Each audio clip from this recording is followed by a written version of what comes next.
사랑하는 성도 여러분, 하나님의 은혜와 평강이 여러분 모두에게 함께 하시기를 소망합니다. 오늘 우리에게 주신 하나님의 말씀은 마가복음 11장 12절에서 14절까지의 말씀입니다. 이튿날 그들이 베다니에서 나왔을 때 예수께서 시장하신지라 멀리서 잎사귀 있는 한 무화과 나무를 보시고 혹 그 나무에 무엇이 있을까 하여 가셨더니 가서 보신즉 잎사귀 외에 아무것도 없더라. 이는 무화과의 때가 아님이라. 예수께서 나무에게 말씀하여 이르시되 이제부터 영원토록 사람이 내게서 열매를 따먹지 못하리라 하시니 제자들이 이를 듣더라. 아멘. 여러분들은 나무를 볼 때 우리는 무엇을 보고 판단하나요?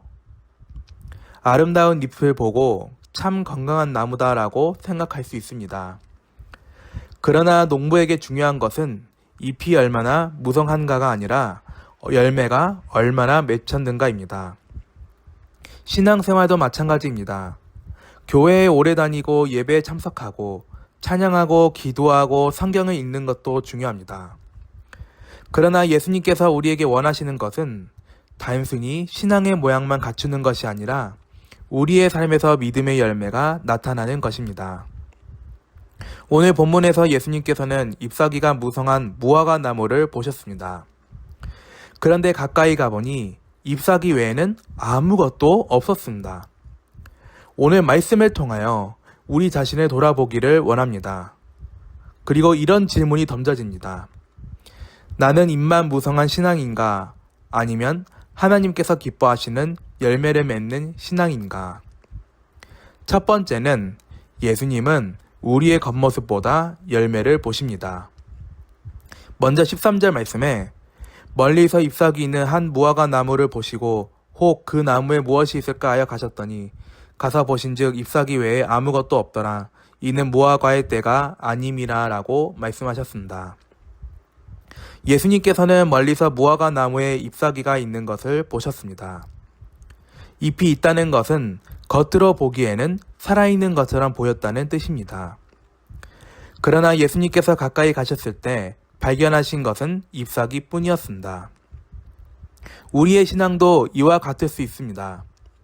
겉으로는 신앙생활을 잘하는 것처럼 보이지만 실제 삶에는 열매가 없을 수 있습니다.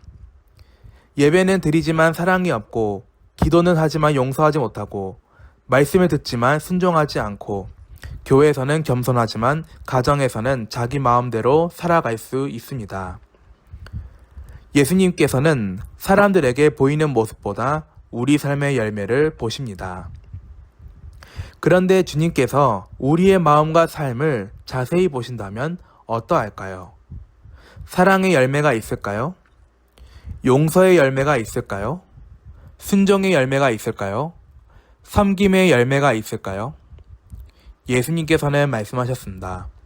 마태복음 7장 20절 말씀에 그들의 열매로 그들을 알리라 라고 말씀하셨습니다. 신앙은 겉모습으로 증명되는 것이 아니라 삶의 열매로 증명됩니다. 사람에게 인정받는 신앙보다 하나님께 인정받는 신앙을 가져야 합니다. 사람들은 우리의 잎사귀를 볼 수 있지만 하나님께서는 우리의 열매를 보십니다. 두 번째는 참된 믿음은 반드시 삶의 변화를 나타납니다. 갈라디아서 5장 22절에서 23절 말씀에 보면은 오직 성령의 열매는 사랑과 희락과 화평과 오래 참음과 자비와 양선과 충성과 온유와 절제니 이 같은 것을 금지할 법이 없느니라 라고 말씀하셨습니다. 믿음은 단순히 교회 안에서의 활동이 아닙니다. 참된 믿음은 반드시 삶을 변화시키십니다. 예수님을 믿는다면 우리의 삶에도 변화가 나타나야 합니다. 미워하던 사람을 용서하게 되고 화를 내던 사람이 오래 참게 되고 나 자신만 생각하던 사람이 다른 사람을 섬기게 되고 우리 뜻만 주장하던 사람이 하나님의 뜻을 구하게 됩니다. 이것이 바로 믿음의 열매입니다. 요한복음 15장 5절 말씀에 그가 내 안에 내가 그 안에 거하면 사람이 열매를 많이 맺나니 라고 말씀하셨습니다. 열매를 맺는 비결은 예수님 안에 거하는 것입니다. 말씀과 기도로 주님께 가까이 나아갈 때 우리 삶에 열매가 맺혀집니다. 열매는 가지가 스스로 만들어내는 것이 아닙니다. 나무에 붙어 있을 때 열매가 맺히게 되고 우리도 예수님 안에 거해야 합니다. 말씀을 가까이 하고 기도하며 예배하고 주님의 말씀에 순종할 때 우리의 삶에 성령의 열매가 맺히게 됩니다. 열매를 맺기 위해 먼저 예수님과의 관계를 회복해야 합니다. 주님께 가까이 나아가면 주님께서 우리의 삶을 변화시키시고 열매를 맺게 하십니다. 마지막 세 번째는 열매 맺을 때를 놓치지 말아야 합니다. 14절 말씀에 예수께서 나무에게 말씀하여 이르시되 이제부터 영원토록 사람이 내게서 열매를 따먹지 못하리라 하시니 제자들이 이를 듣더라 라고 말씀하셨습니다. 이 말씀은 우리에게 신앙을 미루지 말아야 한다는 것을 가르쳐 줍니다. 예수님의 말씀은 우리에게 신앙의 긴급성을 가르쳐 줍니다. 우리는 신앙생활을 자꾸 뒤로 미룹니다. 나중에 더 열심히 해야지, 나중에 기도해야지, 나중에 용서해야지, 나중에 봉사해야지. 고린도후서 6장 2절 말씀에 보라, 지금은 은혜 받을 만한 때요.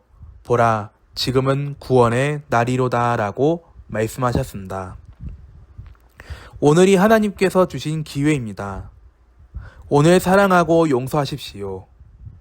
오늘 감사하고 섬기십시오. 오늘 순종하는 마음을 가져야 합니다. 열매는 내일 맺는 것이 아니라 오늘 맺어야 합니다. 결론을 맺습니다. 오늘 말씀의 세 가지로 꼭 기억해야 합니다. 첫째, 주님은 겉모습보다 열매를 보십니다. 둘째, 참된 믿음은 삶의 변화라는 열매를 맺습니다. 셋째, 열매 맺는 신앙은 오늘부터 시작해야 합니다. 사랑하는 성도 여러분, 우리의 삶에 사랑의 열매, 순종의 열매, 섬김의 열매, 성령의 열매가 풍성하게 맺히기를 소망합니다. 우리의 삶을 통하여 사람들이 예수님을 발견하고 하나님께 영광을 돌리게 되시기를 우리 주님의 이름으로 축원드립니다. 아버지 하나님, 오늘 우리가 이 말씀을 붙들고 승리하기를 원합니다. 오늘 말씀을 통하여 우리의 신앙을 돌아보게 하시니 감사드립니다. 무화과 나무처럼 우리의 신앙이 잎사귀만 무성하고 열매가 없는 신앙이 되지 않게 하여 주옵소서.